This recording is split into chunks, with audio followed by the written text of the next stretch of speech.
Every year, my son pretends to forget my birthday so he can travel with his mother-in-law, since her birthday falls the same week. This year I stayed quiet, bought a $3 million villa with my secret inheritance, and posted the photos. Within hours my phone wouldn't stop ringing. Oh, the audacity. The absolute nerve of them. One moment I was just Margaret, the quiet widow, turning 64. The next, a $3.2 million villa purchase notification hit my son's phone, and my life exploded. By noon my phone was buzzing like an angry hornet's nest, and by evening, I was the most infamous woman in Connecticut. And you know what? It only took completely shattering my family's financial expectations to make it happen. Let me paint you a picture.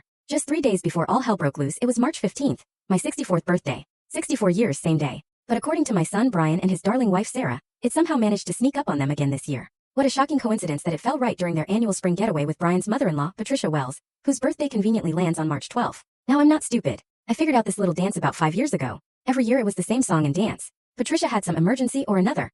Always perfectly timed to eclipse my special day. But this year, instead of my usual routine of subtle hints and not so subtle guilt trips, I decided on something different. I said absolutely nothing. Didn't breathe a word about my birthday. Didn't send those pathetic little reminder texts about having the weekend free. I just smiled and waved when they packed their bags for their spa weekend in Vermont. The moment their car disappeared down my driveway, I called my real estate agent Jennifer. Jennifer, I said, my voice steadier than I felt. Find me the most beautiful waterfront property you can locate within 50 miles. Money is no object. She thought I was joking, bless her heart. For hours later, when we stood in the marble foyer of a stunning contemporary villa overlooking Long Island Sound, she realized I was deadly serious. The place had everything. Floor-to-ceiling windows that made the ocean feel like it was right inside. A gourmet kitchen that probably cost more than most people's cars. A master suite with a fireplace and a deck that made you feel like you were floating above the water. It's $3.2 million, Mrs. Thompson, Jennifer said carefully, like she was delivering bad news. I'll take it, I heard myself say. Don't you want to think about it? Maybe discuss it with your family? She asked, genuinely surprised. I almost laughed. My family? When was the last time my family discussed anything with me that wasn't about their convenience? Jennifer, I told her.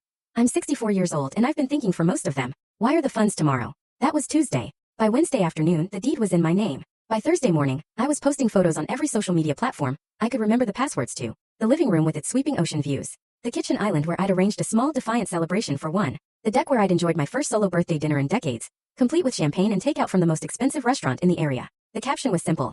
Birthday celebrations at my new home. Sometimes the best gifts are the ones you give yourself. And that's when my phone started ringing. Brian was first, of course. His name flashed on my caller ID at 10:52 a.m., just 5 minutes after the bank alert would have hit his phone. See, Brian had been watching my finances for years, ever since Dad passed. Not officially, you understand. But he'd made himself a joint account holder for emergencies, and set up alerts for any significant transactions.